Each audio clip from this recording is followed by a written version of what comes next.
Salut à tous, Kwame Sport, j'espère que vous allez bien, peu importe l'heure et l'endroit où vous regardez cette vidéo. Avant de commencer, cliquez sur le bouton like et abonnez-vous si ce n'est pas déjà le cas, de façon à être tenu au courant quand je posterai de nouvelles vidéos.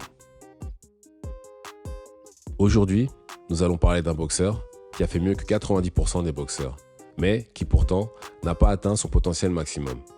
Il a imité sûrement l'un des plus grands boxeurs de tous les temps, sans pour autant fournir le travail qui allait avec. Ses démêlés avec la justice, ainsi que ses activités externes, ne l'ont pas aidé non plus. Malgré tout ça, ce qu'il a réussi à accomplir est juste énorme. Tout le monde voyait en lui le futur. Malheureusement, il n'a pas réussi. Et aujourd'hui, malheureusement, ses beaux jours sont derrière lui. Dans la vidéo d'aujourd'hui, nous allons parler d'Adrian Broner.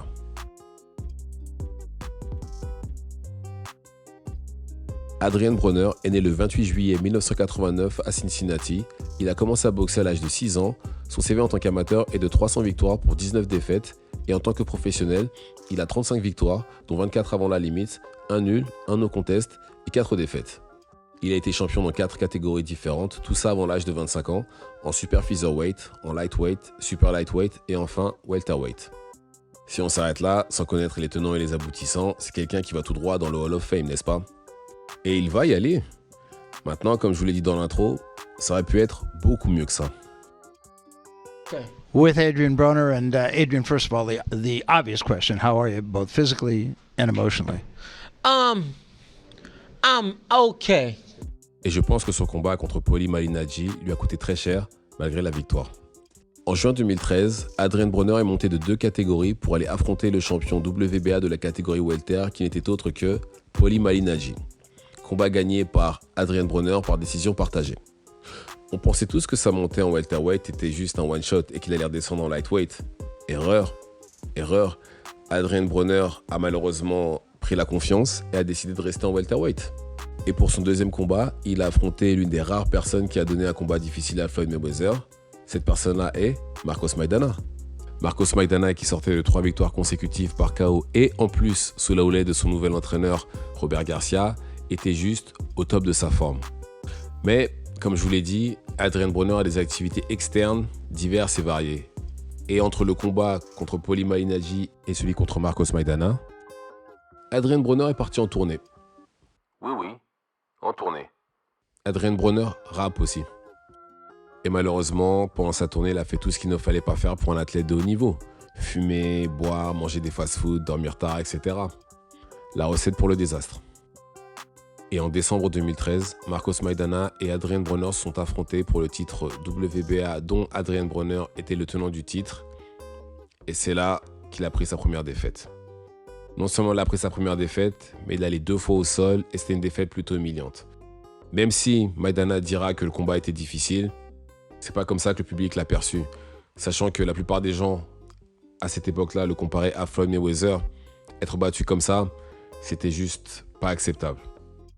En plus d'une défaite sur son CV, c'est aussi une défaite morale, car après ce combat-là, Adrian Broner n'a plus jamais été le même. Marcos Maidana lui a littéralement pris son âme. Avant ce combat-là, Adrian Broner envoyait des combinaisons, était agressif, n'avait peur de rien. Après ce combat-là, Adrian Broner est devenu hésitant, timide, envoie très peu de coups. Rien à voir avec Adrian Broner qui était en lightweight. Pour moi, l'autre raison de la chute d'Adrian Broner, c'est le fait qu'il pensait être Floyd Mayweather. You know, I'm the closest thing to Floyd Mayweather, so since I took my loss, everybody feel like Floyd Mayweather took a loss, because I'm the closest thing to him. You know, and still to this day, I'm the closest thing to him.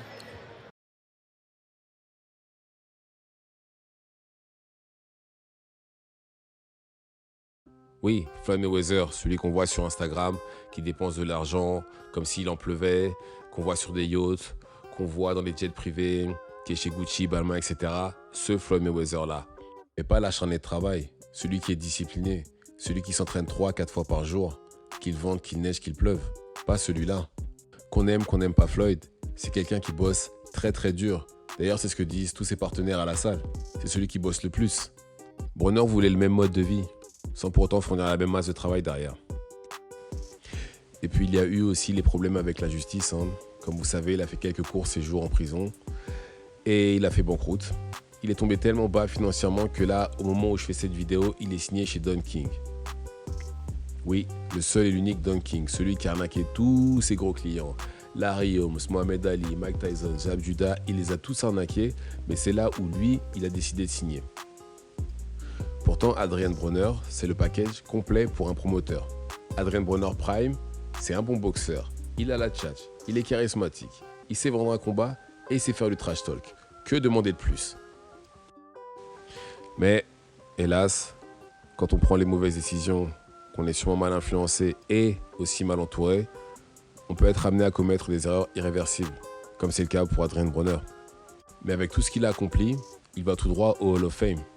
Faut pas oublier qu'Adrian Broner, il est quand même champion dans 4 catégories, et il a fait ça avant l'âge de 25 ans. Mais imaginez maintenant s'il avait été juste un peu plus sérieux. Imaginez ce qu'il aurait pu accomplir. Imaginez seulement. Et c'est tout pour la vidéo d'aujourd'hui. J'espère que vous avez apprécié. Cliquez sur like, partagez et abonnez-vous. Et on se revoit très prochainement. Ciao, ciao.